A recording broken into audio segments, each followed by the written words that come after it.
Sinon, tout est verrouillé. C'est que les écologistes de l'agriculture traditionnelle, les écologistes sur le dos en permanence, on est passé d'un 0,66 du GNR gasoil non routier à 1,30. Donc c'est des consommations et c'est des factures énormes, mais ça va toucher l'ensemble des consommateurs. Parce que l'augmentation aujourd'hui du coût de l'énergie, qui va se faire aussi avec le gaz, il y a des ministres et il y a des politiques qui disent que ça va durer quelques semaines, peut-être quelques mois. Et on a M. Pouyanné, président de chez Total, qui dit que on est parti pour quelques années. Et je préfère écouter un professionnel de l'énergie plutôt qu'un professionnel de la politique. Ça, c'est le premier point. Le deuxième point, aujourd'hui, pourquoi c'est grave, c'est que non seulement la crise agricole, ça fait 3 ans qu'on manifeste et 3 ans qu'on ne nous entend pas, et ça fait également 3 ans que l'on dit qu'on va dans le mur. Et on y va d'autant plus vite que le GNR va augmenter nos charges de façon importante. Et en plus, on a un autre problème, c'est l'engrais. L'engrais est produit avec du gaz. On n'a que 3 sources de gaz. On a le Moyen-Orient, avec qui on est en guerre. On a la Russie, avec qui on est en guerre. Et les États-Unis. Et on l'a vu avec la taxe qui a été mise sur les voitures, où on est quand même assez tendu avec les États-Unis. Il faut qu'on ait une solution avec un des 3 si on veut avoir assez d'engrais pour produire l'année prochaine. Et la production l'année prochaine, elle se construit à partir du mois de juin-juillet. Donc c'est plus qu'urgent.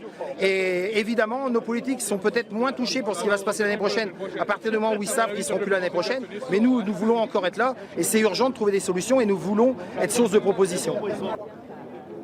Tu déposes où tu veux, vite. Eh oui, ça existe, on a 11 ans, on est dans le Tarn-et-Garonne. Nous sommes ici particulièrement en solidarité avec les artisans pêcheurs qui se battent pour sauver leur profession. Et ils sont soumis à 2 choses. Ils sont soumis à un coût de l'énergie qui n'est plus socialement ni économiquement acceptable.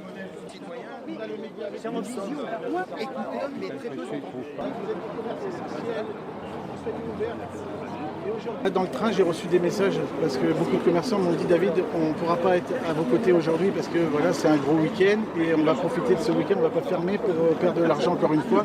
Donc aujourd'hui, je porte leur message. Oui, il y en a qui vont jeter l'éponge. Oui, il y en a qui vont fermer sans avoir de repreneur. C'est quand même... Vous savez, quand vous investissez dans une entreprise, on vous dit, quand tu vas vendre ton entreprise, c'est ton capital retraite. Et combien ont fermé leur commerce? Et 0. Ils ont sauvé les billes, comme on dit. Je ne me suis pas fait des copains parce qu'il ne fallait pas parler. J'ai dit, il ne faut pas qu'ils restent tout seuls. Il y a des dispositifs. Au niveau de la Chambre des métiers, il y a des dispositifs comme APESA. J'appelle les chefs d'entreprise, si vous ne vous sentez pas bien, lancez l'alerte. La problématique agricole, c'est le revenu. Sur 100 € TTC, il nous reste 4,50 €.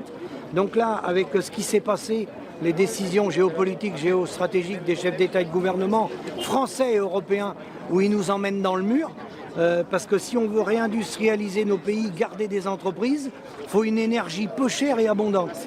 Si on n'a pas une énergie peu chère et abondante, on ne tiendra aucune entreprise, aucun agriculteur, aucun pêcheur. Et là, visiblement, on s'est fâché avec les Russes contre le gaz et le pétrole. On se fâche avec le Moyen-Orient. On fait des accords avec l'OTAN qui nous embarquent dans des stratégies qu'on ne maîtrise plus. Et globalement, on est en train d'appauvrir la France et l'Europe au détriment de l'Asie.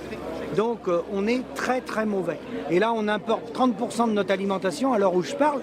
Mais on va être de plus en plus dépendant de l'extérieur. Alors on a perdu nos usines et maintenant on va perdre l'arme alimentaire.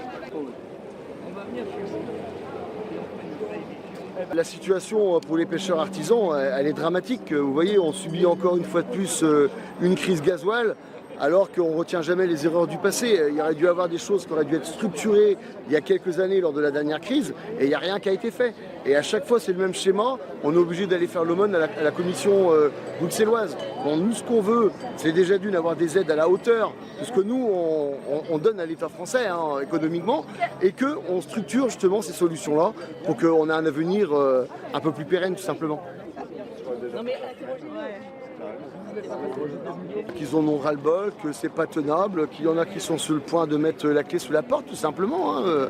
Non, moi j'ai encore un collègue là, qui va vendre son bateau parce qu'il en a marre. Il veut se barrer de la France carrément, quoi. Il a mis sa maison en vente, il a mis son bateau en vente et il veut se barrer. Voilà, tout simplement. Donc, vous voyez à quel point on est rendu. On est en train de perdre toutes nos entreprises en France, quoi. On est en train de perdre notre souveraineté alimentaire. Nous qui en sommes les garants, tout comme les agriculteurs. Ah non, c'est plus tenable.